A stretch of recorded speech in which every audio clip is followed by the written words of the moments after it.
Good evening, and if you're just tuning in, you're listening to UFO Paranormal Radio Network, otherwise known as United Public Radio Network, or we just like to call it UPRN. And you're listening live to the Angel Rock, and I'm your host, Lorilei Potvin. I am a host of this show, and I'm also a host of a second show. We're coming up to our 1-year anniversary, actually, right after New Year's, which is called The Thing at the Foot of the Bed, with my amazing friend, who Angel Channel, Medium. He's got a big channel on TikTok. It's David Hansel. And so I hope you'll join us for that. That's 7 p.m. Eastern Standard Time. A little bit about myself if you've never been here before. I am a Canadian spiritual psychic medium. I'm a crystal Reiki energy healer, Akashic Records practitioner, spiritual teacher and mentor, budding animal communicator. I'll tell you a little bit about that. And I'm also an RN. And we're glad you're joining us. We have our regulars usually that pop in. And if you want to be part of the chat, we would love to have you. So as I understand it, 80% of our listening audience around the world is listeners. So if you want to join in some of the conversation, please head over to UFO Paranormal Radio and United Public Radio Network on Facebook. It's all together. It's a big, long title. And YouTube. I am also streaming on my YouTube channel. We're streaming on LinkedIn tonight because Facebook doesn't like me for some reason. They love to go after me for music. So once I get a wonderful guest talking, I'm going to sneak in and stream it over from our main page on Facebook so you can still watch it. We're streaming on Canada's Most Haunted. I'm trying to think where else. I think we're on UFO Undercover. We're all over the place. You can find us. Even my own YouTube channel under the Angel Rock with Lorilei Potvin. So join in. We'd love to have you be part of the conversation. Now, if you like what you see, please like, share, and subscribe. This network's been around for over 25 years. We stream multiple shows daily, 7 days a week. And when we're not streaming live, the archive server randomly picks shows over the last 25 years. And we've had some really great hosts, and we still do have great hosts. We've got some new shows. So there's something for everyone. So make sure you tell everybody that you love and care about, because they're going to have a lot of fun over here. Also, what else do I want to? Oh, I don't want to forget this. So you guys, we've been talking about this on here. You guys know I love one of our hosts. Well, I love all our hosts, but Carrie Lynn Shellhorn on Fridays, Spirit Switchboard. She's got the 12 days of giving. Today is the day. You need to go to her psychic medium, Carrie Lynn Shellhorn, on Facebook. You have to put your name in there if you want to be in part of this giveaway, and I'll bet you do. Because myself and David Hansel, my co-host on Thursday nights, are joining Carrie Lynn on Friday, I'm trying to remember, December 22nd, and a lucky winner is going to get chosen to join us for 2 hours on that show. And it's going to be lots of fun. So you want to join in on that. Don't enter on my page, please, because I've got it shared in a few places, because Carrie Lynn's taking all the names that enter off of her business page. Again, it's Psychic Medium Carrie Lynn Shellhorn. And you could be one of the lucky winners. Now, the only thing is you have to be available because it is a live show, but we're going to have lots of fun. So I've got another great guest for you guys, and I'm dressed for Christmas. I almost said Halloween. You know how much I love Halloween, but I'm ready for Christmas here. I'm even doing, hang on, I had to grab a quick drink of my energy drink.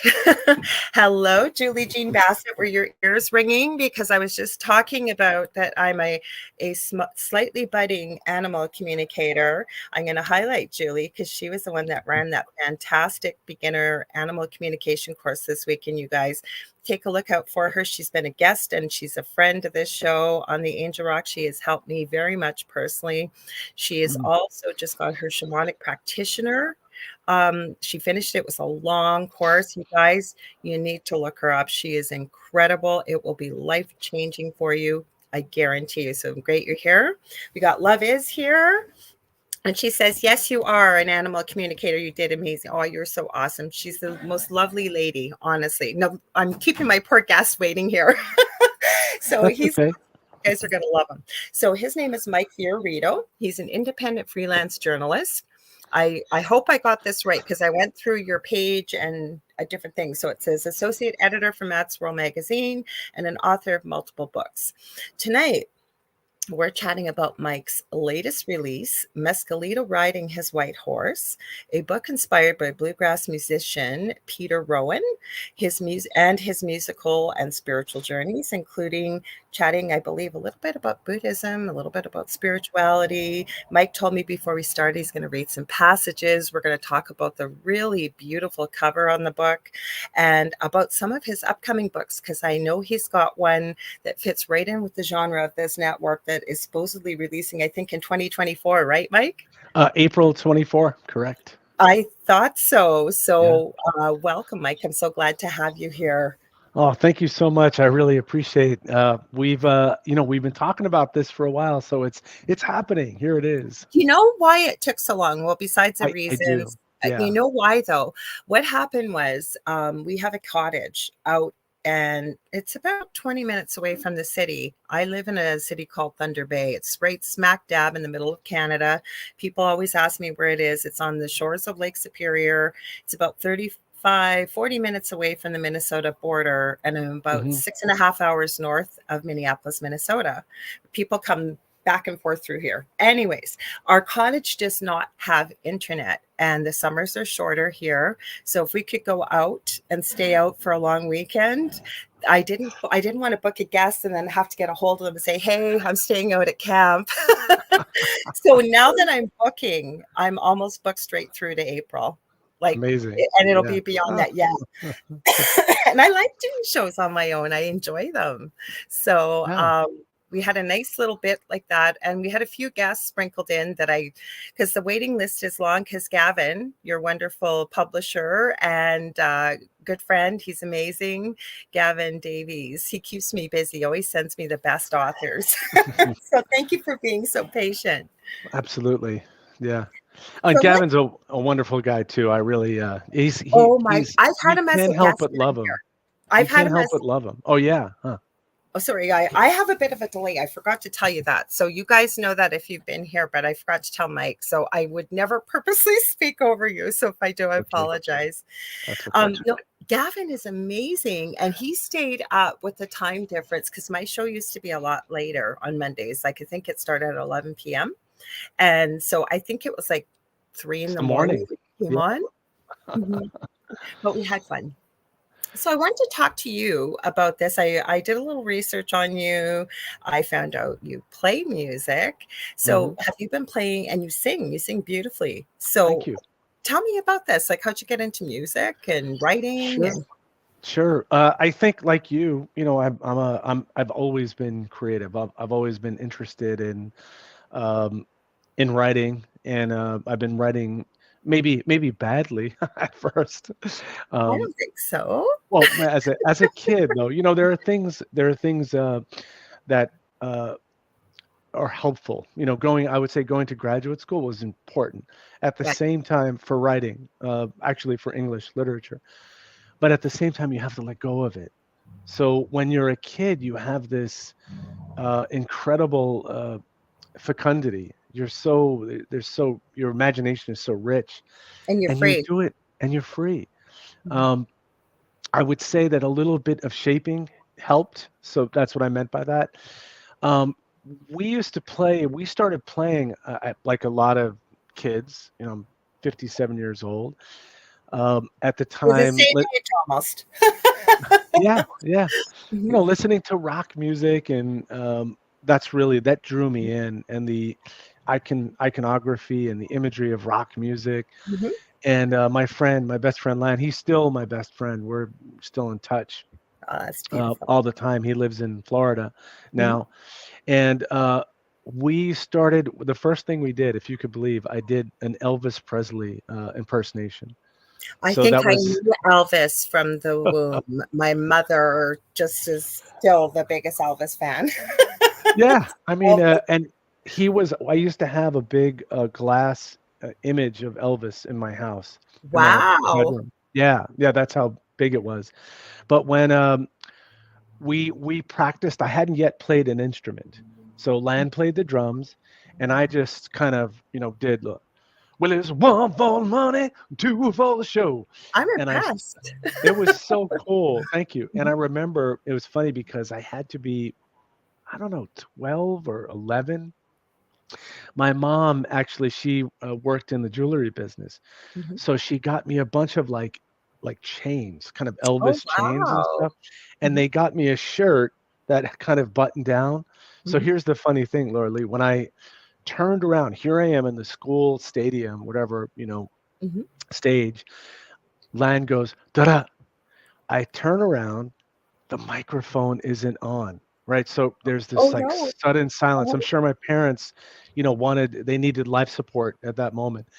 Mhm. And then all I did is I turned around, I clicked it on, I looked at Lan, he went again, da-da, one for the money, two for the show. And that kind of launched, but we practiced that. We would come home and he would play literally on his, he didn't have drums. He played Oh, on he a, didn't have drums, okay. not at the time. He played on a, I think he got drums for the performance. He played on a banana seat, a bicycle banana Oh, seat. okay. Isn't that You'd funny? have to be our age to know what that is, It, probably. I guess, Yeah, yeah. well, have you seen one? I haven't seen a banana No. seat. I had one as a kid. They're Yeah, long, long bicycle seats, and they yeah, had that yeah. metal piece at the back sometimes. Exactly, exactly. And Mhm, it was really fun, but we practiced that one song over and over, over and over again. And then I said, I probably should learn how to play guitar. So I mhm, started learning how to play. I really just picked up guitar and started playing. mhm, And then I started to take lessons because there's some fundamental things that are helpful to know. And we formed a band. Our band was called Gemini because we're both Geminis. And we were real improvisers, mhm. and we just would get up there and uh, jam Led Zeppelin songs, Jimi Hendrix. So that kind of launched my interest, I think, in music. I think I've Mhm. always had an ear for music to play and to listen as well. So not just the playing part. Some people are deep listeners, and that's no judgment on how anybody takes in music. But I can just sit and listen just to music. My wife and I will often sit on a Friday night, or really any night, Mhm. and we'll just listen to music and We just, did that at my house. yeah, just listening. My So you don't. partner's a Gemini, and when I was talking to you, I won't say too much, but I'll tell you what we were talking about certain people with paranormal and music backgrounds. I thought, "Oh my gosh, I live with one." Yeah, Didn't even think of that. And he did almost interesting. what you're explaining. He had 2 brothers, and one played the drums, and my partner plays, piano and guitar, almost the same age, and Wow. his brother plays many instruments, and they started a band, like, sort of sounds similar at the same age. Not quite the same, but similar. Yeah. Oh, I'd love to hear the music. Mhm, But I think, yeah, I think there is a connection between uh, creativity and I think the receptivity to the paranormal. It doesn't always work that way because sometimes people have zero interest and they suddenly find themselves with incredible uh, ability, for Well, you telepathic know or, what I do? I was going to throw in here. yeah. One of the things, because I do mentor and teach people as well, is I have a video on my YouTube channel because I have some teaching videos under the video link tab. And one of them is, I think it's why the power of, I forget the name, it's something about the power of the lyrics and the music, why it's so important. And I get into that.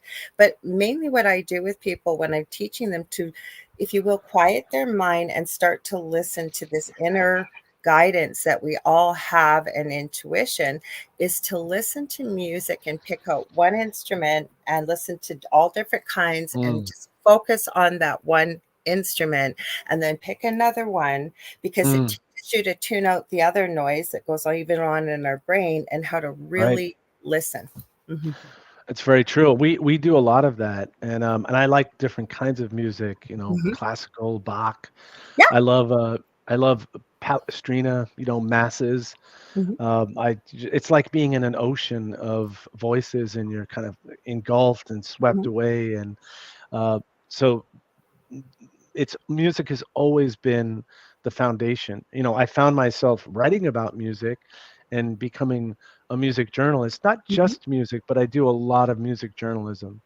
Um, Cool. I I was writing for newspapers and journals and magazines. I mean, I've done food reviews, which I didn't think I. Really? Yeah, yeah. It's funny because it's an interesting thing, and I think all of these creative endeavors, they can catalyze journeys. They become they themselves become the passport. I think my writing is a passport to I'm here, meeting people. You're going Mhm. backstage, meeting different kinds of people, um, and what I was asked to do uh, go to a restaurant and just go do a review for the newspaper. And I Mhm. said, I really don't know much about food. And the guy said, just go and talk about the neighborhood. Just tell a story. Mhm. Okay, that I can do. You know what's funny, Laura? I wound up writing, I probably about 12 pieces on food, Mhm. and they became a part of a book that got published. So, What was the name of for that me, book? pardon? What was Oh, the name? that was called Sleeping with Fishes. So Oh, that was, wow. What a cool name.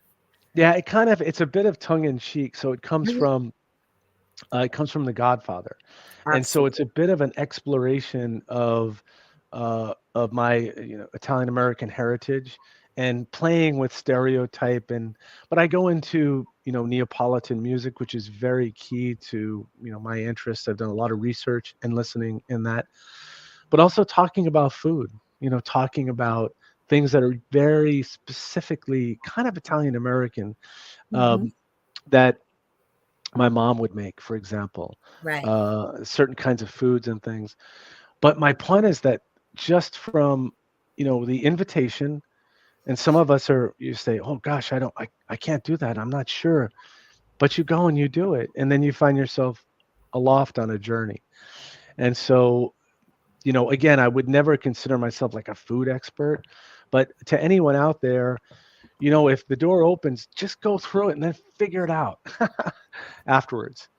Um, But it kind of, if you think about it though, right? And it doesn't matter. And I always say, because people wouldn't consider it even healing, but it is, whether it's food in many cultures, especially I was a community visiting nurse before I hurt my back. And I set up a college course and I was teaching fellow nurses how to work within the community because you work on your own and culture is so important. And especially in numerous cultures, and I'm not Italian, a lot of people think I am, but I grew up, all of our friends and family friends were Italian. So I was very immersed in the culture. And I would consider in the Italian culture, food is love, right? mm-hmm, And very much it so. also is an art form. It's very healing. Food can be, it's nourishing. I mean, it's fuel for our bodies, but also music, right? And it's Hmm. all to do with our senses. And people don't really put a lot of thought into that, right?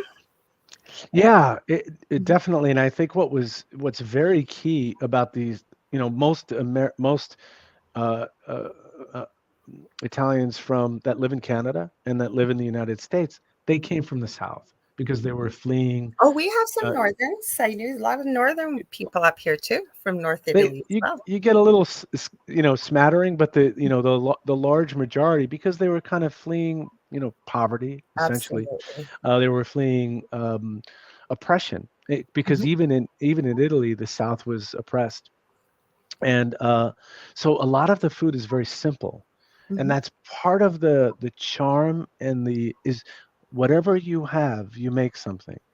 And we would have, I remember growing up, my mom would make linguine with clam sauce from a can, Progresso, Il Progresso, and till today when I eat that, now you have to add some things to it Mhm. from a can. It is just mind blowing.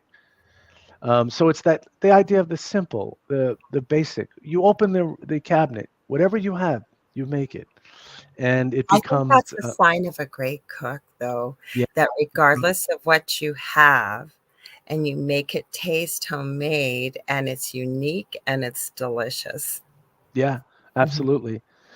And there's an interesting story that it relates, I think, to our topic, and we will get to, in depth. I have so many questions. I knew Oh, I would. So, and I love talking. You know what I love about this, and I tell people, like, don't get me wrong, we connected via email, but I don't meet most of my guests until 5 minutes before they come on, and I like it that way because it's like I want to know your story. I want to know, how yeah, did you get here? Why did you write this book? yeah, So one thing I did want to ask you, and I don't mean to stop you if you wanted to add something please. still to the food, is It's okay. so we're going to talk a little bit about the paranormal, but I wanted to know, did you have any paranormal experiences? I know that's not quite what the book is about, but I would say that I categorize. I do have, and what I was going to mention here is precognition. Um, that's the uh, paranormal, anything that's yeah. not Oh within yeah. the norm. You know what I always say though? Psychedelic, People, experiences. What I've been hearing the term, the phenomena, and I use that in one of our email exchanges. So, by location, a psychedelic experience, Mhm. dreams. So I have those experiences richly in my life, and they're really a source. My dreams are a Mhm. source of my writing, and Cool. I do keep a dream journal, but I do a lot. I I have a lot of love that. Most I have a people lot of don't. UFO dreams, and I consider those contact, Yeah. because they're so real, they're so intense and powerful, and the images, they're evocative, and there's communication. So there's something there. I had a dream, maybe about while I was writing the book that is coming out in 24 April 24, that I saw uh, this it was this elongated kind of galaxy, like a cigar shaped galaxy Mhm. looking thing coming at me, right? But what was coming at me was these kind of halogen lamp type of discs. So Mhm. these discs that looked like halogen lamps, lights, and they were sort of shooting off this cigar shaped thing that was coming toward me. And it was followed, those halogen disc like things were followed by other objects that were connected. One of them was a pine tree, which is Interesting. interesting. And then Yeah. there were other kind of, technologies and things. And when I said to my wife, look, this is a UFO. See, this is a Mhm. UFO. And then, in my mind, in the dream, what I realized is the UFO was enabling me to see what it thought I wanted to see. Oh, So there oh. was something where it was presenting to me, because it was in my mind, reaching into my mind telepathically, Mhm. and presenting in a way that I guess was palpable for me. Um, but I use those dream images in Mhm. my book, that's coming out. Um, and even, in Mescalito, I'll tell more about that. But I did want to make one point. The Neapolitan stories. Okay. So there's a bit of time travel involved in it. Oh, I love talking about that It too. it just it just had this incredible. My father passed away in 1991. Let's say, so it's a long time ago. It's still And sorry. oh, thank you. And at some point, maybe 10 years after he passed away, I started to, you need time to heal, to kind of separate. And I started to read things I thought he would like to read. So I started to read these books on which I'd never read when I was younger. I was not interested in Neapolitan music. I didn't like the music they listened to. Now I love it. Um, but I started to read a, a book on Neapolitan music, and I Mhm. became so interested. I wrote to the author, and then he and I started to correspond. In the meantime, I'd been writing stories, but they weren't fully formed yet. Mhm. This author kind of became a bit of a mentor to me, and he was Oh. like, send me your stories, send me. Mhm. So I sent him, and he gave me some great advice. And there wasn't like red marks, red lines. Mhm. It was kind of just you know how some people you can connect on creative Yeah. things and they can provide that little bit of glue or whatever it is that you need. Um, and anyway, I wound up writing a series of stories and I wound up writing a book as a result of it. But it kind of felt like, my father had kind of written to me from beyond, Oh, how had beautiful is sort of you're basically saying, because your dad, I'm a dad, I have two sons. that? Mhm. You'll do anything, for the ones you love, and maybe animals or you children. You'll do Well, any or I friends. have 2 boys You have myself, two boys.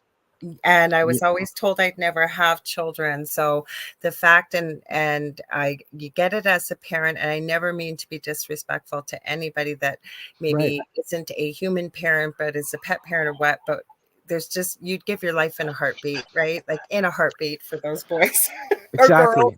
Yeah, And yeah. I do think, my dad was a gambler and it kind of put us in a rough situation. We were kind of plopped into, not the greatest. I grew up in New York City. I grew up in a little bit rough section.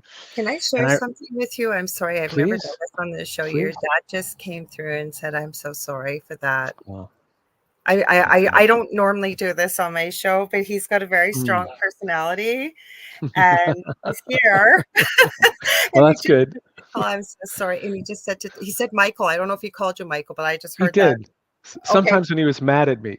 he's not mad at you. He's serious. I have goosebumps too, and it's not Oh, cold in that's here. It's sweet. my That's sign. sweet. He also That's wants sweet. to And let you know I never do this during a show, but he's no, asked me, please. and he's so sweet, and he says to let you know how much he loves you and how Uh, incredibly proud he is of you. oh, I that's didn't very mean to sweet. stop your story, but he really Uh, does have strong energy. well, please, please vocalize those as they Okay. come, because that was the kind of voice that was calling to me. And I think it was sort of when you come from a certain kind of neighborhood, a certain place, your parents let you go to school, become an accountant, make sure you do this kind of thing. And I think the writing, I know that um, he was creative. My dad was an artist, so he and he was without training. And I think there was something that he had unfinished business, is my point. And he sent me a note into the future from the past to say, go do this. Yeah. We missed this because I was involved and, I was distracted, but Mhm. here I am now. And I truly believe that. And it was Oh, 100%. emotional. It was Mhm. so emotional for me. I would write those stories, and sometimes I would write them and begin to tear because I wanted to connect emotionally. It wasn't just facts and just that kind of thing. It was a resurrection, a reincorporation, and a bit of healing for both of That's us. what he show I never do this during a show. Mhm. I swear to God, you could watch my shows. I don't do this, but your dad just keeps showing me how even if there felt like there was a bit of disconnect, right? And I don't know if it was the music or what, but he's showing me like you two meshed together over this work. And the Mm, other part is that the reason why he's so proud, he says, because of the dad you are. And he's mm, almost like he's not saying it, but he's showing me back in that time when you were little, he wasn't able to express. It wasn't what a man would do back in those days to be the type of mm. dad that you are today. Hmm. Well, that's nice to hear. I mean, I remember, whereas my mom, super affectionate, Yeah. Sicilians, my gosh, everyone's sitting on everyone's lap Yeah. all the time, and he was a little bit more reserved. He was Neapolitan, Hmm. but not that there's so much more reserved, but he was. But when Hmm. he would drape his arm around me, he was a tall guy. He was, Hmm. a little bit shy over 6 feet, Hmm. and it was always felt so great to be cloaked in his kind of presence. Let's put it Yes. that way. Um, so thank you for that. And as he reappears, I'm sure at some point. I also know that my dad. I was always into the wild and into the super imaginative, and maybe he couldn't always go there with me, but also he did invite me there, as I well. believe Yeah, because time, Yeah, okay, when I talk about with time, I'm getting super excited. Sorry, but I am. Because when please. you said that he wrote you a letter from the past and projected it into the future, on the other side, whatever people want to call it, Hmm. heaven, the universe, whatever, there is no time. And it's the present, past, and future all happening at the same time. So I was hearing a huge yes, yes, and you get this, you got it from Yeah. him. Mhm. And it's really throughout, even in my current work, there's the work that hasn't yet come out. Um, there are sections with him in it because there's some, there's some, there's a spirit. And they're your parents that they stay with you all your life. Of course, you're part of As them. exactly. And I feel very thankful. I mean, there were things I said that I revealed that he probably would kill me for saying, but at the same time, there are things I think that it was a cleansing for both of us. You know what the beauty in it is when we go back home, and I truly believe this. I've studied near death experiences professionally and personally for over 40 years. Plus, I had one as a toddler. And the beauty in it is we play a role when we come down here, right? We're an everlasting soul, spirit, whatever you want to call it. And we're just here having a human experience. So you experienced your dad in this lifetime in his human role, but that's not who he is as a soul, right? True. So he would never ever, and I know what you meant, but he'd probably kill me Yeah. for what I said. But no, that's why he doesn't have a problem with it, and he's so proud Yeah. because you're fulfilling why you came here, one of your reasons, and he's just beaming, just beaming. Yeah. Really proud And of I you. like that you pointed that out. I like that you pointed that out because at at that point, everything is revealed anyway, right? And Mhm. whether or not you consciously and you're a part of the collective, uh, and yeah, I do think it's just that kind of that the personal aspect of it. Um, The human part.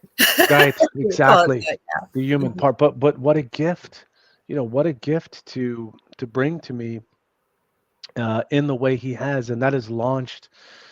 Um, all of the projects that I've done, the He said, writing "Don't that sell I've done. yourself so short, Michael." Yeah, And yeah, I'm gonna tell you this. He keeps saying Michael. I have not called you Michael once, like in our messages back and forth. So I'm sorry if I have, because he said, and he's not being serious. He just maybe so he knows you he means it. And I yeah. don't use my hands like this either. And I almost feel when you were sharing this, like you're channeling your dad, like he's Mm, almost like he's in that spiritual ear as you were, yeah, and again, goosebumps. So it must yeah. something's coming from him. Yeah, I feel it too. I now and as you're saying it, I really do feel it. And they always, they would always say, my family, that we were similar because we were both my two sisters and brother, they aren't Mhm, everyone is creative. Everyone is creative, mhm, but they're not creative in the way that we are, my mhm, dad and I, which to be visual artists. mhm. He had other skills. I mean, he could do things like when I was a kid in school, there was a, a project to do some sculpting of something. This is a man that never sculpted anything. And we brought home, I think it was clay or something, and he sculpted something beautifully. And I brought it into school as if I sculpted it, and they were they were like, "Yeah, okay, I don't think so. right, right." Yeah. Yeah, a real creative artist, and I still have his works till this day. I actually did a show of his work. It was my work and his work. A friend of mine who's an artist has a studio, and in his studio we did a show of it. There were other people involved as well, generational connection of art. So a friend of mine showed her uncle's work. I showed my dad's work What a and my way to work. honor him. And he said thank you. He was there. Yeah, yeah. Well, you're welcome, Dad. And I digitized all his work, and I've made copies of everything, and I've framed some of his work and given them uh, to my family. So What a my tribute brother, to him, Mike. yeah, Mm-hmm. I know he appreciated. They were lying in a closet that my mom had, and I said, "You're just leaving. Can I have these?" So I Mm-hmm. gobbled them up, and I did everything with them, digitized them, framed them professionally, so they will live on. They were You know. honored the way they were meant to. Not that your mom dishonored them, but I almost feel like you recognize the importance and the beauty in them that needed to be shared with the rest of the family and whom you shared it hmm with. It's that reciprocity. And by Mhm. the way, Michael, I was kind of joking, but he did. There was a lot of Michael. So I've never, like, because we yeah, have email. yeah, I've never once been tempted to call you Michael, and it just yeah, came out. Like, it kept coming out. I was like, "Where's this coming from?" yeah, Yeah. So that's so cool. I could see yeah. why you're a writer, though, from how you described yourself as a child, because I think to be a good writer, which I would consider you to be, Thank you. is that you have to have that type of super creativity and imagination and all those little bits and pieces to bring it together to weave a story that people want to read. hmm Because you could read nonfiction and it can get quite dry, but if you've got a creative writer, and I'm not saying that's you, I'm saying not the creative writer part, I'm talking about the dry nonfiction. hmm If you have a really good creative writer, you could write the phone book and people would read it because you have that ability to craft the story and draw them in. Yeah, telling the story, and I think it takes a few things, and not that I'm pontificating about writing, but it takes a few things. One is I like the way the Russians say you need to have a good butt, and what that means is you have to sit it down and do the work. There is inspiration, but writing, actually, from the writing comes inspiration, and from the writing, the work and the sweat comes. There's birth that happens in that Mm-hmm. process. Mm-hmm. Um, when I was writing, it's funny. I'll tell you the story of Mescalito. That Yeah, let's get into it because that's an interesting title. So it actually comes from a song that Peter Rowan, who I will talk about, Okay.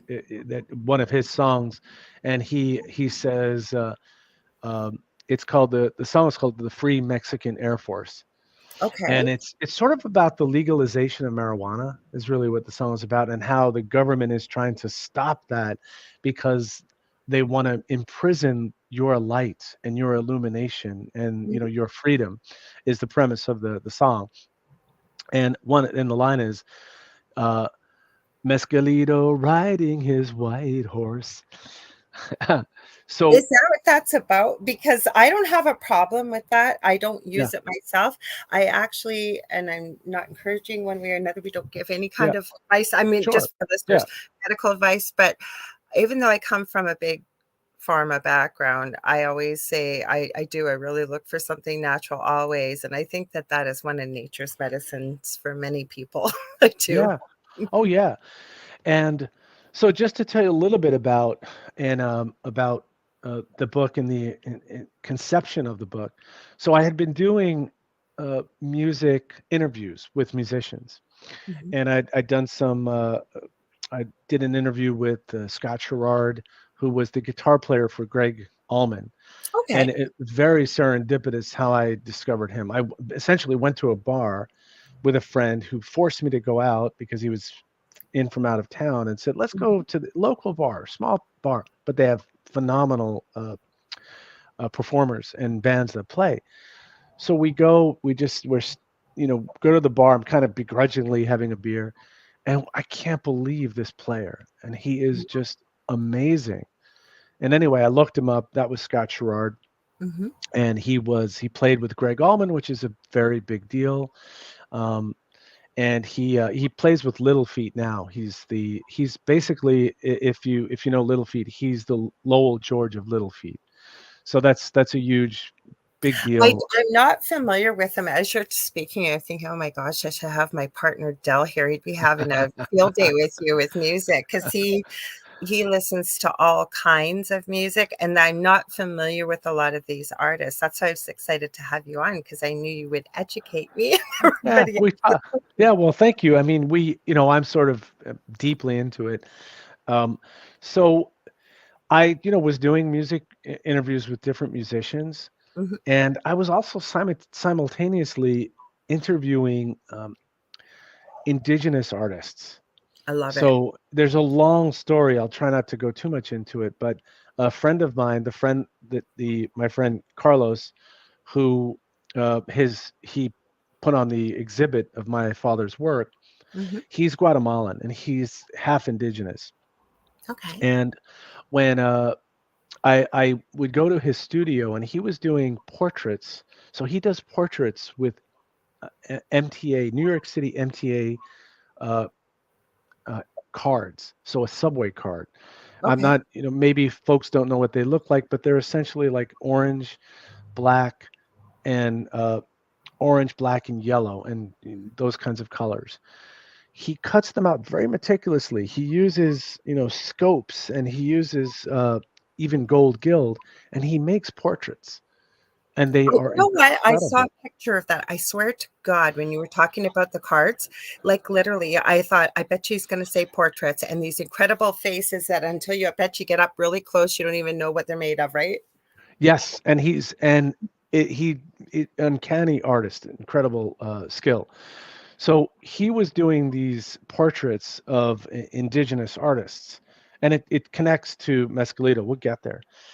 I'm in his studio. We go there on a Friday night. We just kind of hang out, have a few beers. We'll talk art, but we're also just having fun. Other people stop by. In the in He has portraits of Crazy Horse, for example. But he had one portrait. I'm looking back. I said, "What's that portrait right there? You kind of have the one behind over there." Hmm. Takes the portrait out, and the portrait is of this guy Ernie Panicoli. Now Hmm. Ernie Panicoli is half Cree, and he's actually half Italian by his name, Interesting. from Brooklyn, and he is a hip hop photographer. So he's photographed all of the big hip hop names, Hmm. and I think if you meet Ernie, he's a kind of no BS type of guy. Yep. He's got a real groundedness to him. He comes from places that many of these kinds of the rap artists come from, and I think they had a trust for him. So And when you he see gets it.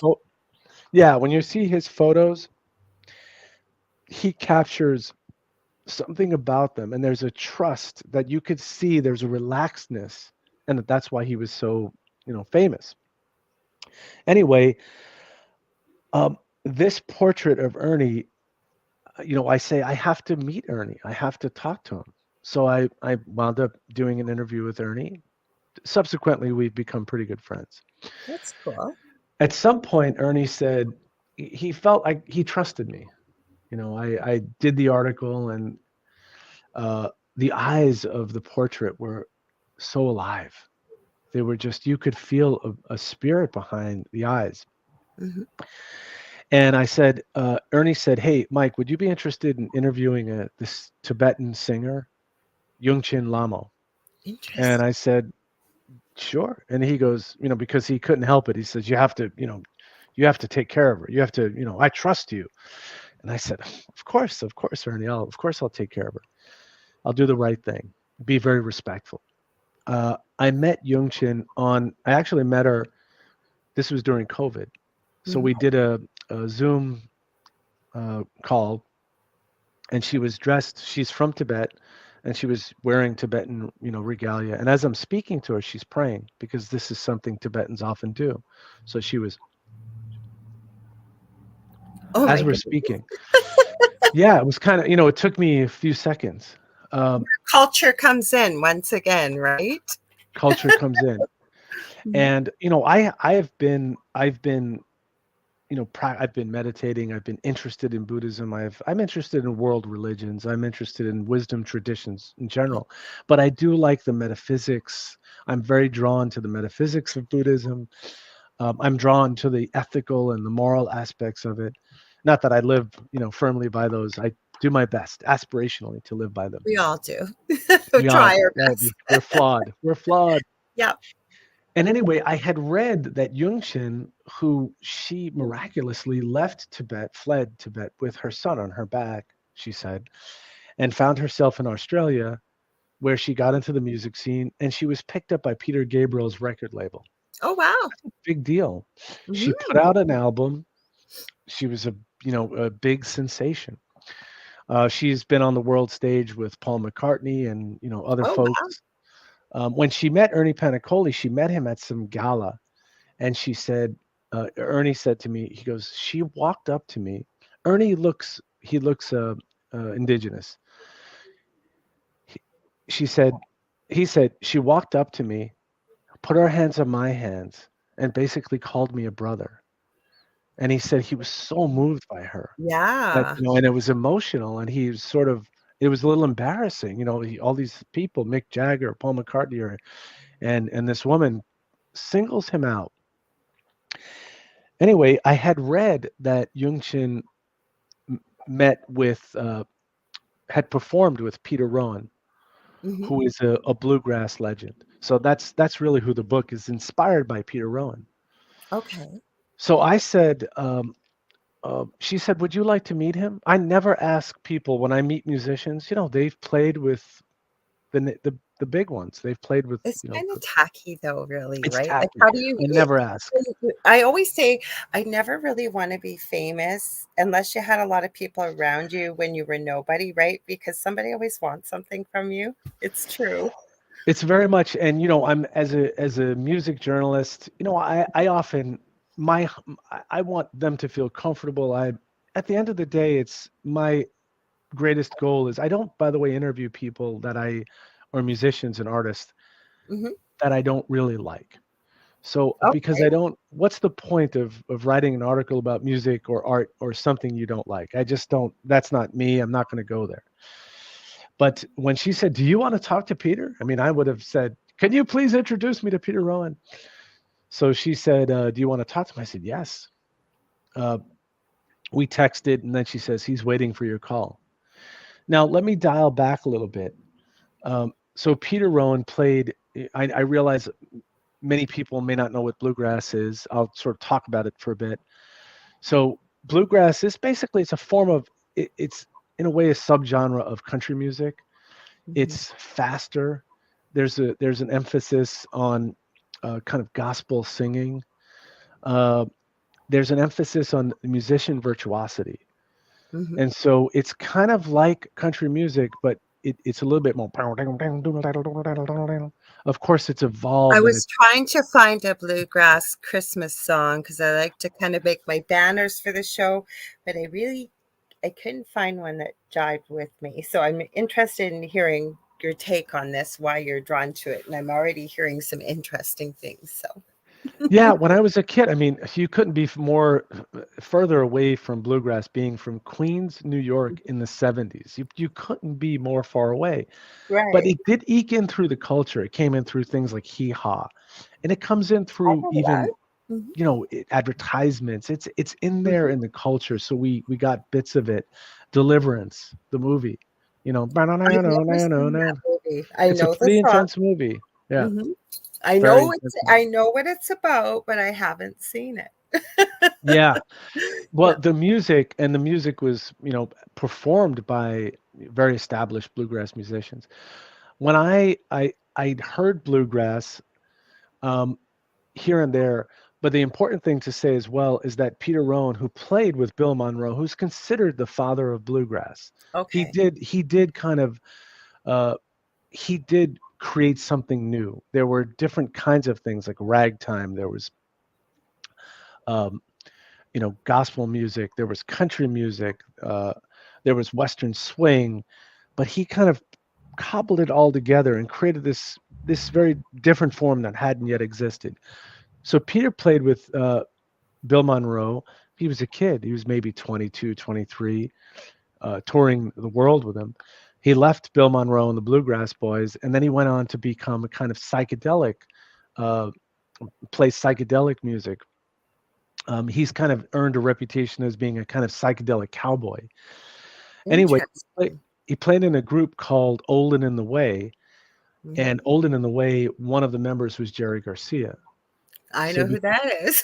yeah, exactly. But that's exactly the point that you hit it right on the head. Yeah. Jerry Garcia had such a huge footprint and such a huge following, the Grateful Dead, that Mhm. what they were attracted to is, I think Peter was attracted to Jerry's um, imagination and incredible musical journey that Jerry Garcia had launched. Jerry was attracted to Peter's. He's one of the sources. He played with Bill Monroe, so their music brought bluegrass to people like me and to people around, people from the cities, not people from only from Rosine, Kentucky, or from Tennessee, or from those parts where Okay, maybe so the I want to ask you, it's driving me yeah, crazy. So, sure. okay, I want to ask if this is the same person I'm thinking of. Have you heard of the comedian Leanne Morgan? I have, yes. Okay, she talks about her eldest son being a little old man and into bluegrass and country, and I'm positive she said his favorite artist was Bill Monroe. It was either Bill Monroe or something to that effect. I don't know if it was or not. What I because I'm positive that's the genre he would have been quite old, quite a little old man. I think he's still Yeah. alive, is he not? Bill Monroe, he passed away. Okay. He would, yeah, he would probably be like near 100 Yeah, because then. he was old. Like her son's probably in his mid to late 20s, it sounds like. But when he was a little boy, and they're from Tennessee. And I'm positive she was talking about this Bill Monroe because she talks about it in one of her comedy things. And I'm Yeah. positive. I had to ask you because I think that's who she was talking about. Was If she quite likes bluegrass, she probably likes Bill Monroe because No, he's it the was her one. son as a little boy. She was Her talking son. about him being this little old man in a little boy's body and bringing him to bluegrass and gospel concerts when little, teenagers didn't go to those kind of things. And it Right, was her right. son. Yeah. Yeah, we Sorry, I had to dragged. ask you. No, please, please. It's best when it's two way. I get so caught up in what I'm saying, so I apologize if I'm No, I'm like glued to this listening. and so I had, I really, from this group Olden in the Way, myself and many people. I know this because I'm involved in different bluegrass groups, and I write for bluegrass journals, and we all know that Olden in the Way was an ambassador. So they Mhm, brought bluegrass to city folks and to folks outside that world. And mhm, Peter Rowan wrote a bunch of those songs. Panama Red, he'll steal your woman, then he'll rob your head. Panama Red, mhm, and he wrote in that group. He wrote the principal songs, and so when I had a chance to interview him, oh, I should add too. Now let's fast forward a little bit. mhm, So I'd heard, bluegrass through different things. I heard bluegrass through Olden in the Way. A friend of mine had a vast music collection, and he kind of had a hippie music collection. And mhm. Olden in the Way would be in that kind of milieu. They Okay. it was bluegrass brought to hippies, and I don't say that in any kind of judgmental or any way at all. Just that's because of Jerry Garcia, that connective tissue brought those worlds together, and Okay. it truly launched a whole new revival of the music. Um, then when my brother went to college, so I'm 2 years younger than my brother. He went to college. I went to his dorm room, and I'm in his dorm room, and I hear this music, bluegrass, and it's loud, and it's breakneck speed, and I just turned around. I'm kind of gripped by it, like a calling, like a deer called into the woods, like um, a magician showing you something and then you go follow and you so I go and I listen. It's this guy from Virginia. I walked into his room. He's probably, who are you? Mhm. And I started asking him about the music, and he said it was the Stanley Brothers. He kind of told me, schooled me a little bit. That sounds familiar, the Stanley Brothers. Yeah, you would know them maybe from Oh Brother, Where Art Thou? Oh my So God, yeah, you're not gonna believe this. This yeah. happens on my show lots. You know what I've been thinking of? I'm What's that? positive I've been thinking about this for the last 10 minutes. I was gonna ask you. There's gotta be some music. I know there is an Oh Brother, Where Art Thou? Because the reason why is my partner Dell, who has a musician background, loves that soundtrack. He doesn't play it all the time, but he loves the music from that. Like if you met Right. my partner, Dell. People always assume so many things about him. He has really long hair. He is Métis, which would be your friend Ernie. I was thinking that's what we would call it in Canada. It's a Mm, First Nations mm, nationality with another nationality, but mm. people think that he does illegal substances. He doesn't. And he's actually a really smart guy. Like when I Yeah. first met him, he had short hair and he's grown it longer because it looks good on him long, I think. But when he told me he listened to things like Britney Spears or Justin Timberlake and then oh Brother, Where Art Thou? And you know what he does when he wants to drive me crazy? Sorry to divert. I know we'll get back to the story quickly. And this is the big joke. Yeah. I really don't appreciate polka. I'm sorry. I just Polka. can't get into it. It's Okay, so we go to a lot of concerts. When you said you and your wife sit and listen to music, yeah, we do too. We have music on all the time at our house. That's a big thing going to concerts. He plays this group. Is it called Hammerstein or something? It's a polka it's band. Do you oh, know I of don't them? know them. I don't Okay, know of them.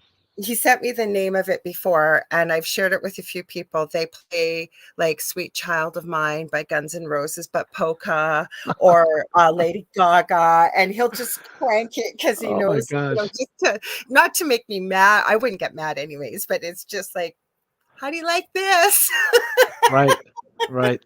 So you just said, "Oh brother, where art thou?" And I've been thinking that for 10 minutes, and I thought, well, when we have a little pause, I'm going to ask you about it, and you just said it.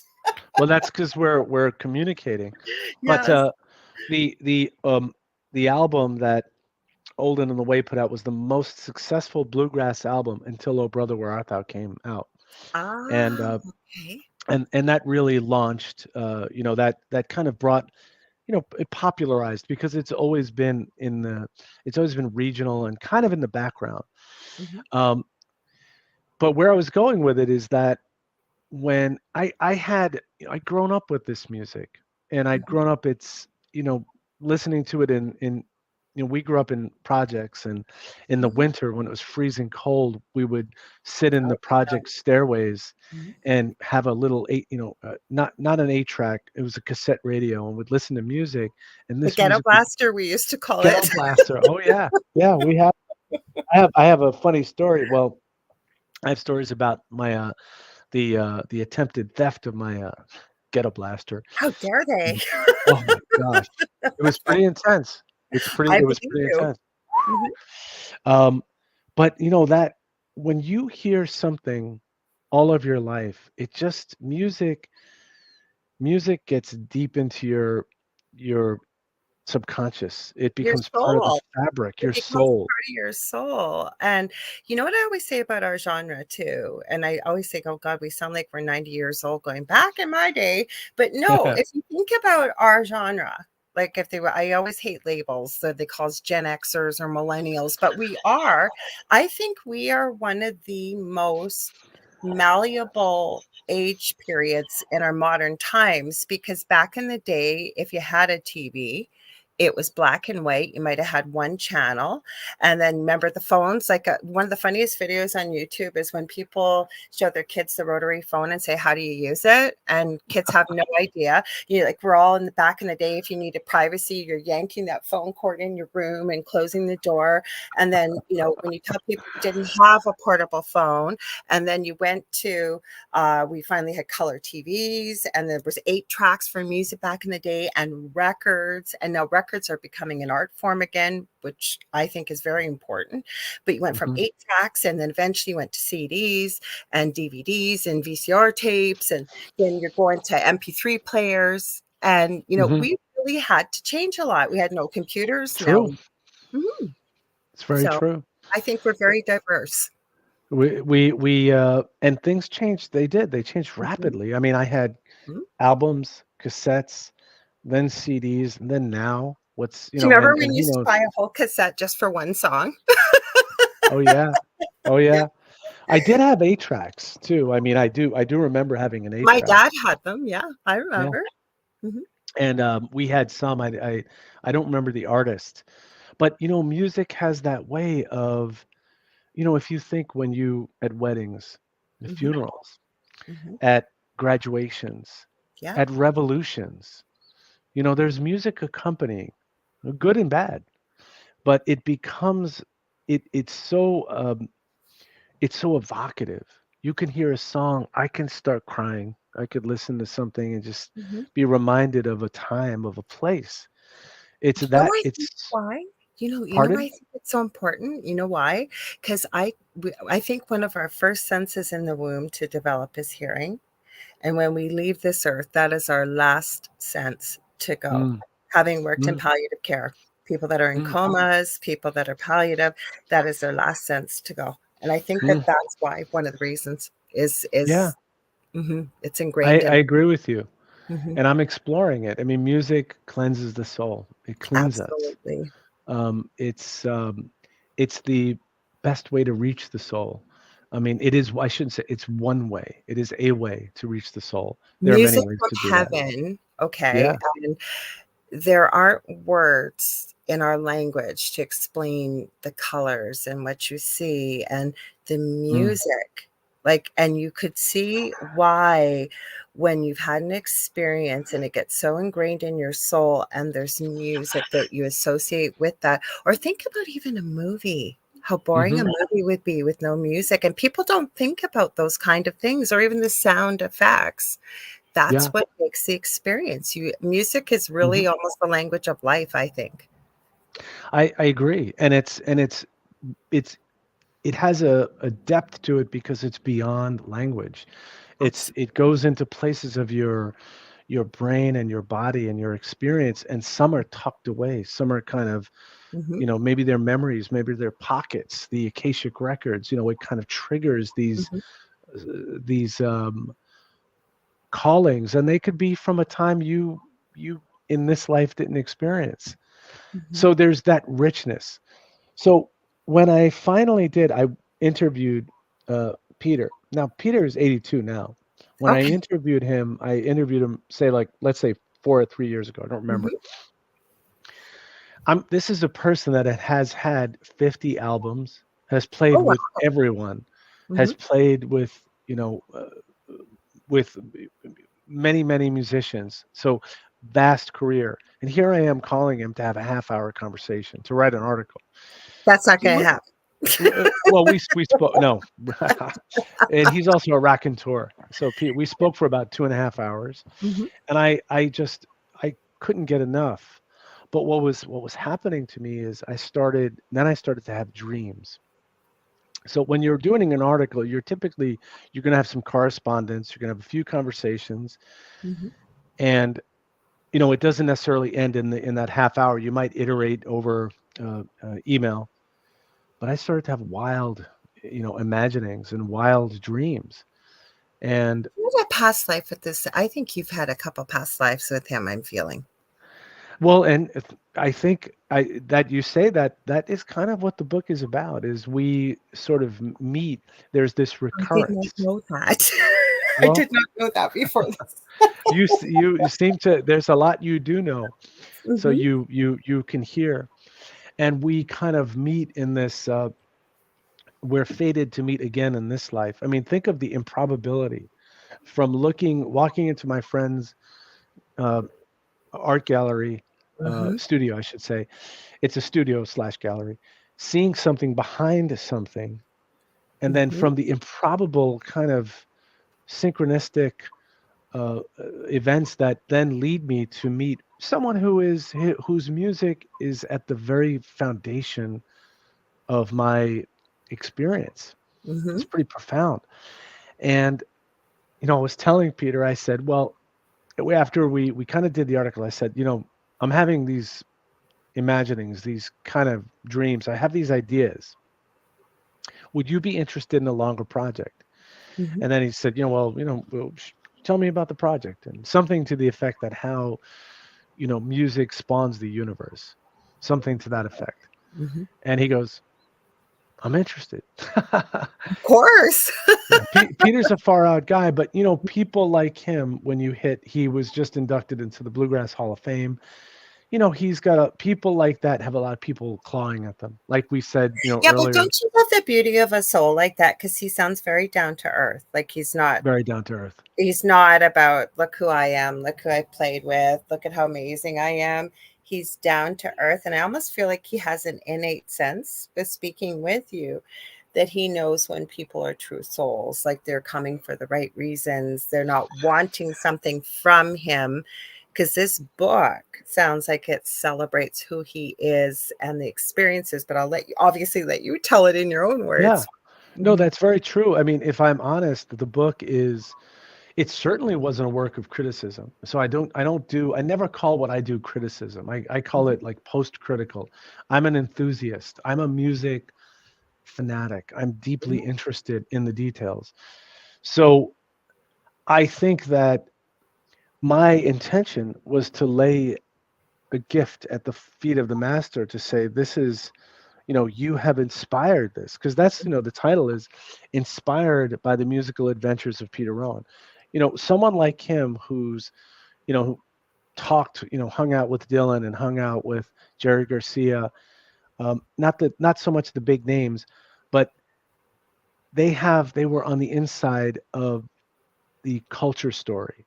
So Mhm. there's something very profound. And he is a literary person. He's interested in wisdom traditions.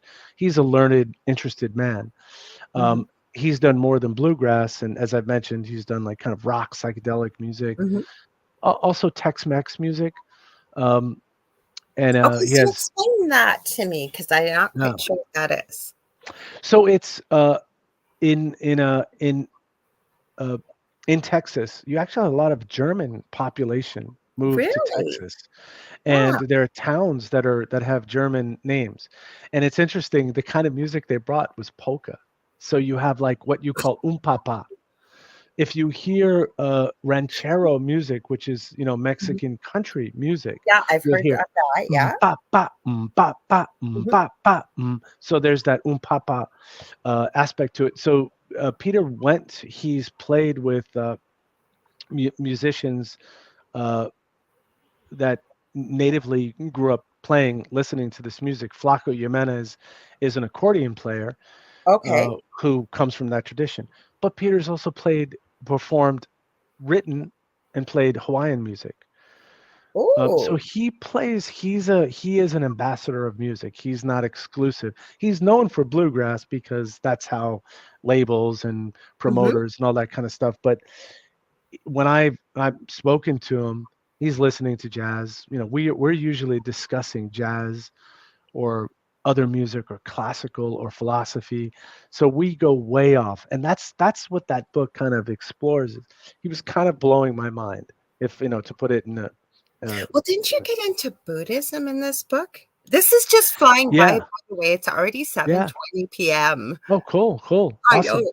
So, great. didn't you just get into Buddhism? And I was reading something about the birds and things about. Yeah, yeah. So there was some interesting things. I'll read a section, but because Please Peter is do. a Buddhist, he has an album called Dharma Blues, and they're sort of Buddhist inspired songs. So they have Wow. somewhat of a kind of bluegrassy, country-ish, but they're very listenable. You don't have to be a bluegrass fan at all to like that Mhm. album. But that album specifically kind of blew me away. As I said, I've practiced meditation. I've gone to temples and have meditated for many years, Mhm. both Zen and Tibetan and other Buddhist temples, and I feel an affinity for the teachings. And what's interesting about the teachings, it's not Buddhism is maybe less of a religion and a way of looking at the It's a world. way of life. It's a way Mhm. of life and of looking at the world. And it's sort of like, well, you don't believe it? Investigate it. You do the work. And what I found in some of my, interests in ufology, Mhm. there's a great affinity and a great connection in uh, taking a look at the phenomenon and having an open mind to the reality, the consensus reality that we experience, but what is beyond and bigger than that. But that's Uh, the problem, right? Because you have to have an open mind. And for those that don't, right? Like, I love the beauty of life. I try to learn something new every day. You treat people as the way you would like to be treated. Hmm. I'm not a Buddhist and I haven't studied it, no, but I know a little bit about it and it makes so much sense to me, including that when you're so close minded, and I'm not saying this with judgment, but I think people close their world off when they're so close minded to not even possibly entertain the idea that just because you haven't heard of it doesn't mean it doesn't exist, right? Hmm. When it comes to Hmm. ufology or anything within the paranormal, think about even how scorned people are that use their intuition or call themselves a psychic or a medium or anything like that. And everybody has this ability. One of my messages to people and to the world, I believe, is to help people remember how incredibly powerful we are with our Yeah. minds, our words, and our emotions. And we've never been taught to embrace that. I completely agree with you. I mean, it's interesting, we live in our little worlds, and all of us do, and then we get so consumed with our concerns. Um, but we live in a universe that has, what is it? It is two. It is 100 billion galaxies or something That we know of. that we know of, right? And what we see, what we experience in our everyday lives. There's a reality to that. I mean, there's a real losing people is hard, and It's pain is yes. hard. But these are kind of what is presenting at the surface too. And there's to think that the title of my new book that's coming out is called "For All We Know," Oh, because no for all way. we know, and Mhm, I'll talk a little bit about that later. mhm. But for all we know, we don't know a lot. We We're don't. really nascent. We're little babies out there, That's how and just spirit explains humanity, and um, I've had some experiences with missing time and possibly UFOs. I have some incredible videos I've taken, and mm, but my whole point is when you connect with, and there are beings that will connect with us if you want. And people may think I'm crazy, but I'm telling you, they will. And it's always shown to me from a spiritual perspective, or even from, well, I don't like to call them aliens. I think that's very disrespectful. So if extraterrestrial, however you want to describe it, but we are a young race, and I know humanity confounds other races. They Never mind that we're a young race, but our propensity for violence and some of the more negative emotions and things like that, because they've evolved so much further past that. Plus, I also believe, if you believe in reincarnation, that many of us have already had lives on other planets and as other, extraterrestrials or species, hmm whatever you want to call it, right? hmm yeah, our science, which I value empirical science, but our Hmm. science gets too wrapped up in its own story. And if Hmm. you think of, science is often, there's a revolution in science. And then suddenly what is known becomes now just a smaller piece of a greater puzzle. So, we're constantly relearning, or reevaluating. I mean, look at the quantum, physics. Uh, you can be uh, Things can be particles and waves. They can be in two Hmm. places. They can experiments can show two results, or a Hmm. myriad of results of in doing experiments. We can't predict exactly, um, the where particles will be. We can predict them by statistical Oh, I'm still probability. here. Sorry, my battery, I was unplugged. I didn't even know. Sorry. You were No, unplugged, man. I didn't even know. That's why I was like, oh, you know what's so odd about this? And I swear to God, if there was ever a fly on my wall at the house, Dell, my partner Dell, and I work with two other psychic mediums and channels. We were talking just about this quantum physics and vibration and frequency and harmonics and this stuff on the weekend. I swear to God, we were.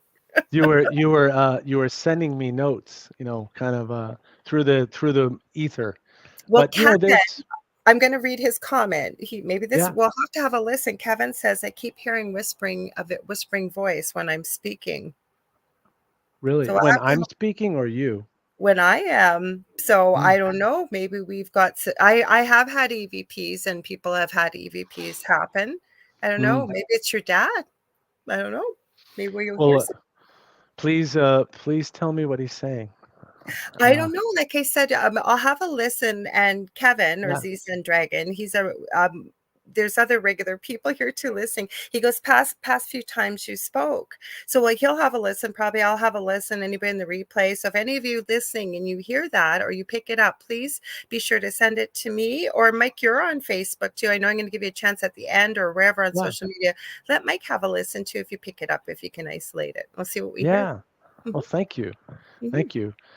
Yeah, and so I think that just to go back to that's what attracted me to Buddhism, but I think it's completely consistent with what I've read mhm, in ufology. And what's interesting is while writing this book, I often when I'm writing something, I start reading things to get inspiration. And so I came upon a book called The Flip by Jeff Kripal, which okay. is about paranormal and it's about ufology. And it's a very concise book, very readable. And that, if I showed you my library, my wife is beginning to get worried. It's increased a third fold or so, and the UFO phenomena, which includes paranormal subject, uh, uh, of course the UFO subject, and it gets very deep into philosophy of mind, and Mhm, I think recently more so it's become a compendium of related subjects. I just went this weekend to there's the anomalous in New York City. They've had these anomalous events, and it's a gathering of people from different disciplines. Some are philosophers, some are mhm. psychics, some are former government people, and it's I love a talking different. about that. All of these people coming together and Mhm, kind of with a different point of view. Some are pure scientists at mhm. some point were only just scientific thinking and then had experiences that made them question the education that they received and the kind of, I would say, mainstream view of what is acceptable interpretations of the universe. Okay, so who's the judge of that, though, right? When you ask what's acceptable, that question came Yeah, to mind right away. Who gets yeah. to judge what's acceptable and what's not? So I'm dying to hear this. What, I mean, I think a lot of it is I think where that those paradigms come from. I think at the end of, in this is my opinion, I think that the institutions, the corporations that kind of control messages.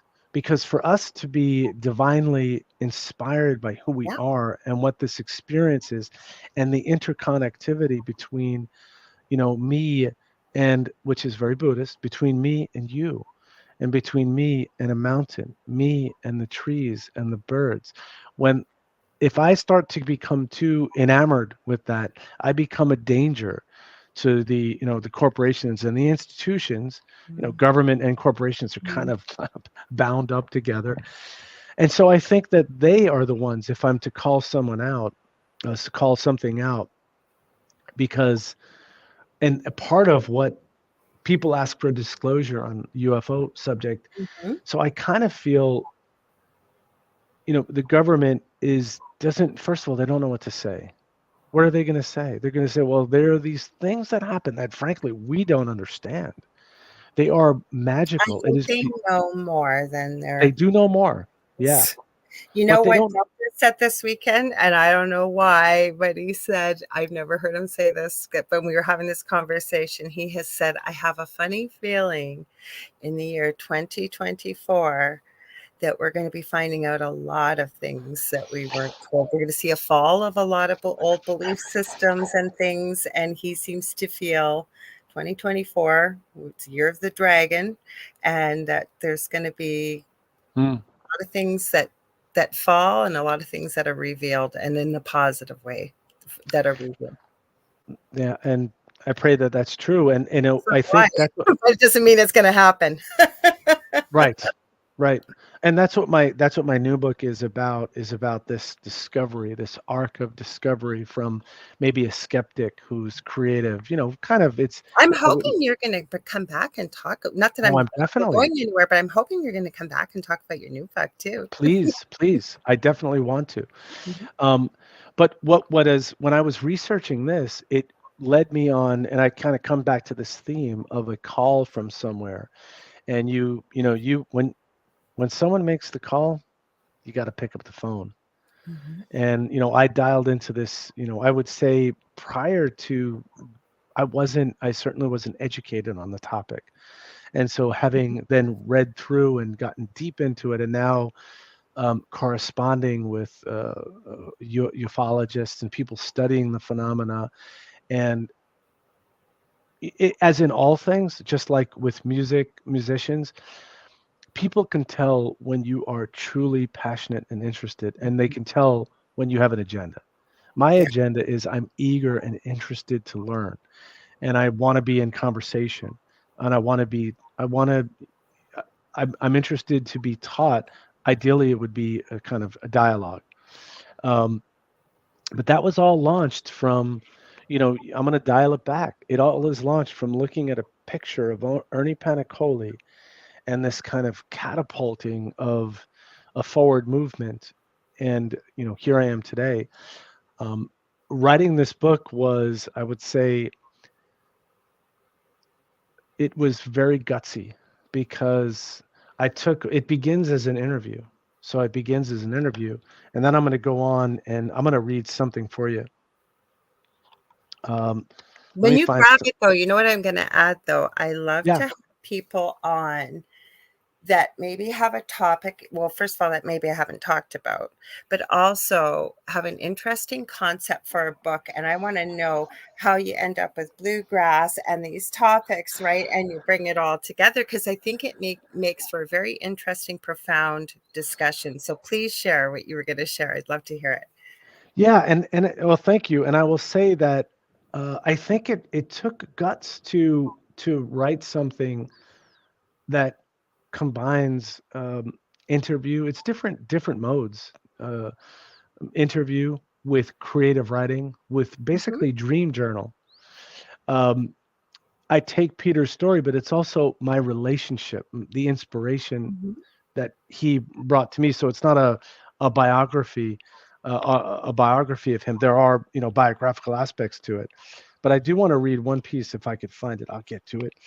You know Um, what? Though you strike me as the type of person that when you see a story that needs to be written and you feel it from the depths of your soul, right? It's almost like it writes itself. I'm not saying there wasn't work involved, but like you said, it took guts to do this because mhm. there's not a book necessarily exactly like this one, but it's very profound how three subjects you normally wouldn't hear put together all come together in one book. Yeah, I think for anyone that is inspired and has an idea, pursue it, go for it.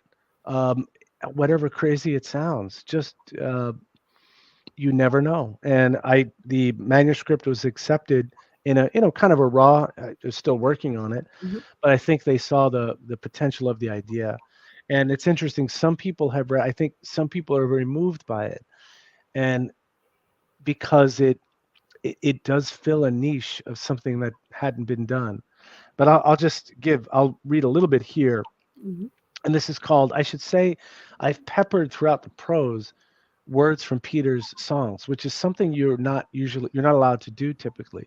Peter gave me authorization. Aw, So beautiful. very nice of him. So this is called I Have Been Illusion's Fool, and I'll read parts of it, just a little bit. I had a dream weeks after our meeting with Peter. In the dream, I was given a sacred object, perhaps by extraterrestrials. The object looked benign. When I looked closer, a likeness of green and I saw a likeness of a green and purple Yoda. Beautiful. But the image could only be discovered by holding the object sideways and upside down, like the way you might suddenly hear the encoded messages in bluegrass or in other music. You had to discover the primer to truly hear it. You had to come to this realization. It was as if a hysterical cosmic joke had been revealed to me, telling me that the mind is formed of constructs that are built on yet more atomic constructs, Mhm. and that this miniaturization continues into emptiness. Yes, we have agency, but we are enmeshed in history. Our minds are trapped in the context in which they are formed. Dreams, meditations, psychedelic experiences Mhm. may help us see through the illusion, but even those epiphanies are ephemeral. We are star stuff, dust accumulated. Mhm. The wind can blow us away. And while logic is vital to our existence, compassion is our compass. That that just meant every word meant so Mhm. much, and I got it. Kevin, no worry about the title or typos. Z Sun Dragon is Kevin. He said, Oh, thank you. Hey he there. says, interesting stuff, Mike. Oh, thank you. Thank you so much. If anyone has any questions, I'm more than happy to talk about it, to answer. I'll read something here as well. That was So, beautiful too, Mike, by the way. well, thank you. Thank you. This is me talking to Peter. And I said in one interview, I said, the interviewer asked you, what was it like to go from playing bluegrass to playing in a psychedelic band? And your answer was, what could be more psychedelic than bluegrass? And I said, I love that answer. Can you tell me more what you meant? Yeah. He said, the veil that keeps bluegrass from being appreciated more deeply is that notes go by too fast. The fiddle was the only sustaining instrument in a bluegrass ensemble. The guitar has occasional leads, but is mostly rhythm, hidden down in the matrix of counter rhythms. When it worked, it was transportive. Bluegrass is extremely hard to play true to its potential. I've heard tapes of Bill Monroe shows where the band wasn't up to it, but that didn't stop Bill Monroe. The band could be dragging behind, but Bill wouldn't let them drag behind. One of the first things he told me before I joined the band, and one of the last things he said was, and pardon my southern accent, Pete, I could have taken on all the bluegrass boys and they couldn't have wrestled me to the ground. I'd have had them hanging on me like hound dogs off a grizzly bear, and they couldn't pull me down. Mhm. Not even Gordon Terry, and he was stout. But Yeah. yeah, so that's what I think a lot of people will say. Well, you've played this psychedelic music. How does that relate to this other kind of music? That would have been one of my questions. Like, how do you, but that makes a lot of sense because, and I didn't want to sound disrespectful. The one thing there's two genres I really can't appreciate, and one is polka. The Mm, other was country. But again, my partner, Dell, was working at a previous job, and they were playing music all day long, and all they listened to is country. And before you know, he starts coming home playing country. But what I can appreciate with country, and I know there's a standard joke that my dog died, my wife left me, and I got no money, and whatever. But there is the occasional artist, and the one that I've started listening to that I really enjoy, and maybe it's his story, I don't know what it is, but Jelly Roll. mm, That guy, he mixes rap and country, which you don't normally hear. I don't so much listen to mhm, that, but he's got a song out there right now called Need a Favor and Somebody Save Me. My God, mm, the pipes on that guy and the lyrics. And you know who taught me to appreciate the lyrics again? Dell. And I mm. never realized that's why I did a video when I started really following my spiritual path was the lyrics. And I love the band Hailstorm Yeah. and I Am the Fire. And I went through those lyrics and channeled some of the stuff from Spirit about what she was saying. And it wasn't just about women, it was about, I think, human beings. And when you start Mhm. knowing the story and what's behind the lyrics versus what we just think we're singing mindlessly when we listen to the radio, there is so much heart and soul that goes Yeah, into each song. People bear their souls absolutely. with music. Hmm. And I, Charlie Parker, famous jazz Yep, musician, I know who he is. My he brother is a big fan. yeah, yeah. So Mhm, his peers would say, "But Charlie, why are you listening to jazz? Why are you listening to this country music?" He was a big country music fan. He would say, "Listen to the words, listen mhm, to the stories." So just to what you're saying is that you have these stories, these heartfelt, um, and I think that's what appealed to Americans. And it's funny because things get classified, things get labels. Bill Monroe said, he said, "If I hadn't invented bluegrass, I'd have made a great bluesman." And we hear sometimes it's often by racial lines, but in the truth is when you're down on the Delta, country is blues, is country. mhm, And when Elvis sang, it was blues and country and all of it mixed together. And oftentimes is. You'll hear country singers and there's a kind of we can't escape it. There's blues in the music. mhm. It's like what's in the water. You Well, can't even jazz though, right? yeah, Like totally. there's some Yeah. upbeat jazz, and I could never understand when I was younger why people appreciate jazz. But until you really understand jazz and what's behind it, like you've got to Hmm. have a lot of soul and Yeah. rhythm and create. Yeah. You really got to feel the music to be able to play jazz. You do. I think any kind Absolutely. of music, but jazz in particular, right? Especially when it's just a bunch of people jamming together and they're having a jazz session or even blues, like just a jam session, right? You can really Yeah. tell people can feel the music when they're not sitting there reading the sheet music. Hmm. They're meshing together as a group and playing whatever comes up and harmonizing. Like, unless I Hmm. have played instruments.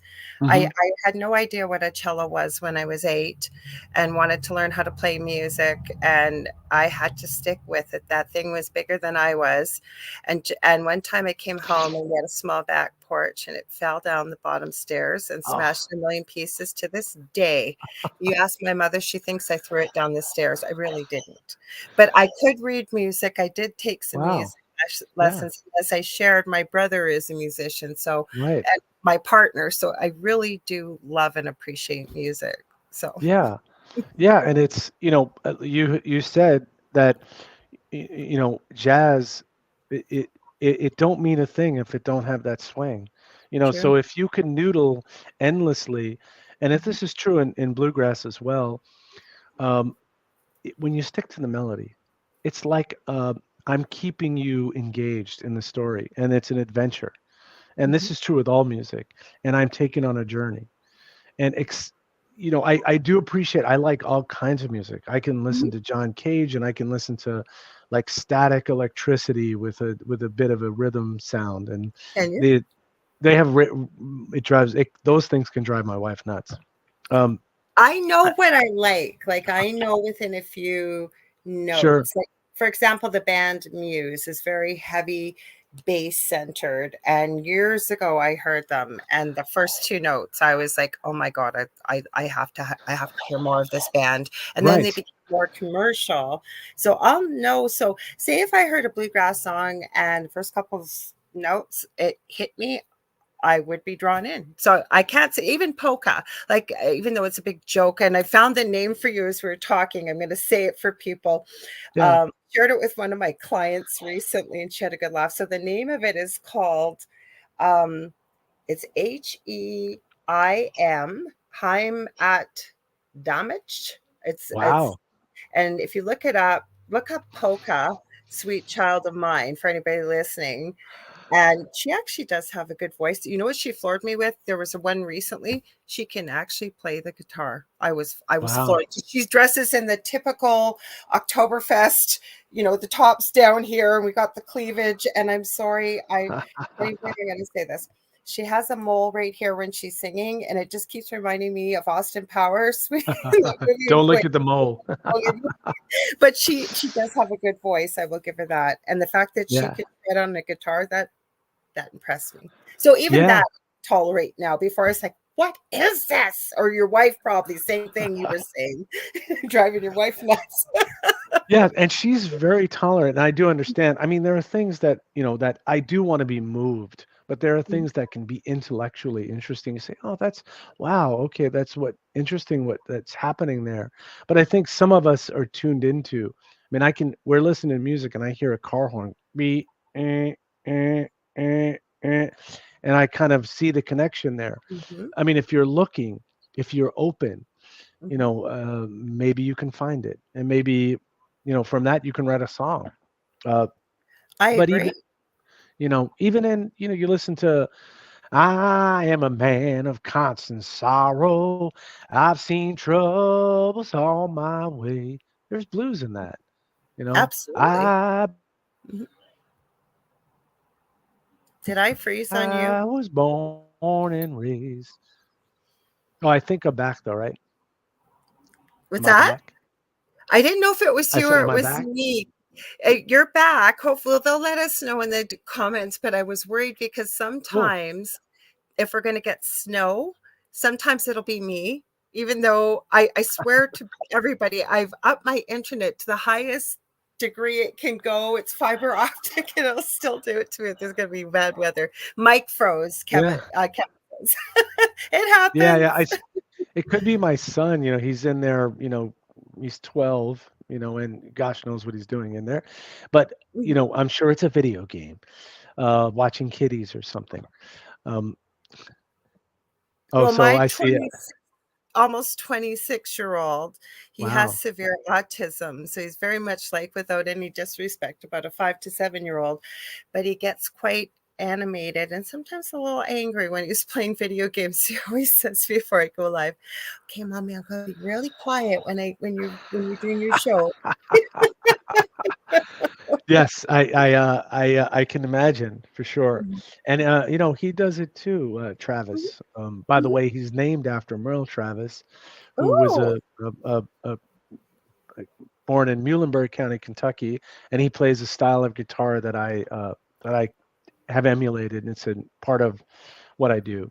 Not only, but I can pick and I can pluck, I can strum and I can rock. I can do it all. I was impressed. I told you when I went to your Instagram. Oh, thanks. And you have a pinned post. You have a good voice, and Thank you. you're playing that. It really reminded me of what my brother plays. That's why I said to you, my brother's a musician. Yeah, yeah. And you We could are hear, almost out of time, Mike. We got about yeah. another 5 minutes to chat. You Oh, might have to. awesome. Well, I hope you're. I'm putting you on the spot, but I'm hoping you're going to come back with your new book. I But we definitely never want even to come got back. into the really Ma- meat potatoes. But you know what? What I do before every show, I always say, okay, Spirit, where are we going with this conversation? Because Spirit knows who's going to see it or who's going to watch the replay. And people still, I was glad that you read some passages from your book because I know people are going to want to know more about this book. So, what do you want to throw in the last 5 minutes? I could talk to you for Well, hours. yeah, I know we both are talkers. Mhm. Maybe I could read just another little bitty Please snippet if do. I could find something, We're not find going something anywhere appropriate. yet, Kevin. Kevin says, great show. Thank you, Kevin. Oh, thank you so much. Thank you. Um, so let me find something that would be that would. You want to pull them all in. We didn't get to that beautiful cover. But you Oh, know what? can I share that? Can I Yes, share it? please do Yeah, because let me it's see. Let me sound. see if I can. Here. Yeah, if you you should be able to share it. Can you Let's see. Share screen. yeah, yeah, go So ahead. let's see. Let me go here. If I need to help And you with anything. do Thank you see it? Do you see it now? No. Okay, let me You see can if send I. it to me on Messenger quickly if you want, Oh, and I'll sure. pull it up. Hang on, give me one sec. Sure. No This is what problem. we'll do. We'll get Facebook open here. This is what I I usually do. I think I have it though. I think because I see it now. Um, Actually, let I me have your see. cover. What am I doing? I have your cover. Hang on. Oh, you do? I Oh, have your cool. cover on here because I remember I said I had to put the background up. Yes, yes. Give me one sec. I just got to go to Messenger, It's so and then funny. I didn't even think of that till just Oh, now. here it is. I have it right here, and I finally figured it out. Oh, there you did. Hang on. Okay, let's add it to the stage. There we So go. this is the That's new your new book, book. Yeah. and let me get that. So let me hide it. So And then that's the when we new book, and this is kind of the new book is a it's a bit of it's a novel, first of all.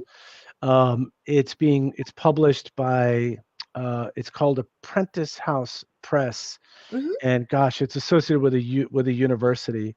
And I can't Loyola University. That's who it is. mhm. And so you'll see if folks out there into ufology have read Diana Pasulka. She's written some amazing books. I consider a mentor to me. And you have down below, I mentioned Jeff Kripal. So they Mhm, weighed in. But these are narratives. So what I've tried to do with these stories, they're kind of depictions of growing up in mhm. the gritty 70s of New York City. And there are the different ways that the uh, the phenomenon can penetrate our lives through near-death experiences, as I Oh my mentioned, through gosh. You psychedelic have to come experiences. on. That's right up Yeah. my alley. Well, all this, I love doing this show. I love podcasting. I had 2 days to decide years ago, and I was going to say no because I had no clue what I was doing. And I heard Spirit say yes. We got you. And I did. And I don't know how I did a show Monday through Friday. Like I had no idea in a previous network. Well, you're amazing at it. Well, thank you. You're generating and just kind of I making love this flow. people and I love knowing their stories and, you know, how did you get to where you're at today? And that's Yeah. why, like, I love Gavin. Gavin is a dream. I think I said that in my last message to him. I wish you could train every person that does PR because you never have to ask Gavin for anything. He gives you everything you need, but I Hmm. never use his questions and I appreciate it because I Yeah. want to see where the conversation goes. And I really do trust what I call spirit, our guides and Hmm. those we're Hmm. not alone. And Sure. where are we going to go with this? Mhm. Instinct and all of that intuition. And he is so lovely. You know, you talk to him and he's just so inspiring to talk to. He is, and Um, smart and knowledgeable and such a mhm, sweet person. He really, mhm, really is. I was thinking about that. I'm going to have to bug him. I'm already booking, though, pretty well into April of next year already for, like I had mm. said earlier. So that's why I usually like to leave some spaces open. And Mike was patient, everybody, because we should have done this in like June or July. Things that things happen. We can do something if you'd like in May, maybe, because the book will come out. For all we know, it will come out in April, and but people can pre-order it, so you can I'll send find you my booking calendar because that's the one thing I set up. I don't know why I cool. didn't think of that, and it's worked out beautifully. And instead of 20 emails back and forth, are you available this date? No, sorry, that Right, date right. got filled up. You pick the Just date. I book it, get. Dano. Mhm. Yeah, yeah. No, I absolutely. It's a real fun ride and I like the fact that you don't want to meet before, so here we No, are. I have no problem. Like That's Julie, I awesome. know that's in the audience, Yeah. and it's just I trust that even if I don't know the person, I know who Gavin is, and he's never steered me wrong in the years I've been doing this. I've not had one of his Wow. authors on here. I just recently told people I don't meet any of these people. And I said, he's never steered me wrong. So I just Mm, trust and it works out great. Usually always it has. Like I'm not saying I'm so great. I mean, I always feel like I have a really good conversation and I mm. really enjoy talking to people like yourself. So thank you for coming Well, on. me too. Your gifts, I'm sure help you to have the vision to see those things and to be insightful. So, and thank you for letting me know that you were hearing, my dad in the I have conversation. never done that. Like, I never push my show on other people to watch, but you can ask. We don't have our usual crew here tonight, so I'm not Mm, sure why. There must be something because we usually have a ton of people. So mm, oh, Julie, you're so sweet. She said, "Great show tonight." And Lorilei is a gift. Thank you. So is Julie. She's helped me yes. out a lot. But like I said, people will watch on the replay. I know they will. They'll Right. leave comments. They'll have questions. So, how can people get a hold of you and where can they get your books? Because you have S- other books too. So I would say, if you go to MikeFiorito.com, let me just pop it in here. If I give it to you, or I can. Oh, no, Um, it's on the banner everywhere. It's oh, on right okay, up in the great. banner, how to get a hold. But just people listening. Say we got somebody over in Tibet that wants to buy your book. Yeah. So if you go to MikeFiorito.com, it'll have links to all of the books with little blurb descriptions Mhm. and some review stuff. And you can get in touch with me. I'm happy to talk to anyone that has a question. And the books are, I think they're available everywhere. Maybe some, you poke around. As far as I know, the books are available everywhere. Um, Awesome. so, and I, That's if great. it, yeah. So I really look forward to any comments or thoughts that people have. But Laura, it was so great to meet you. I know. I I feel can't. very I'm going to appreciative. send you my booking calendar after this. Please. So I want to have you back on. I do want to tell people don't go anywhere. If you're enjoying this conversation, coming up next are Philip and Julia Syracusa, friends of mine as well. They've been on my show before they came to the network, and they have the Horsefly Chronicles coming up next. They have great guests. You guys are going to love it. And I want you guys to stay tuned too, because Thursday, David and I are back with The Thing at the Foot of the Bed. We'll see where the conversation goes. We researched all week last week, and you guys wanted to talk about something completely different. So we'll see where we go, because we were thinking about shapeshifters and wendigos and all kinds of things like that. And you guys want to talk more spiritual. So we go wherever you guys want to go. So please join us Thursday nights here at 7 p.m. to 9 p.m. Eastern Standard Time. Next week, I'm going to be back, same time, same space, with the Angel Rock, 6 to 8 p.m. Eastern Standard Time. Another guest. I forgot to check who's coming, but they'll be awesome, just like Mike. They're all, like I said, Gavin looks after us well. Also, if you ever want to get a hold of me, you can get a hold of me on Facebook.com/Angel Rock. You want to book a reading? I do mentoring, I do and teaching. I have a course I am working on for those newly connecting, and as well, maybe if you want to learn new tricks of the trade with connecting with spirit and things like that in the new year. And the groups I have are Paranormal University, like I said, and the Angel Rock Tribe for more spiritual. Okay, everybody. Thanks again, Mike, so much for being here. Thank you. Thank you all. Thanks, Laura. Have a great one. We'll see you on Thursday, everybody. Thanks for everybody being here. We'll talk to you soon. Much love. Bye.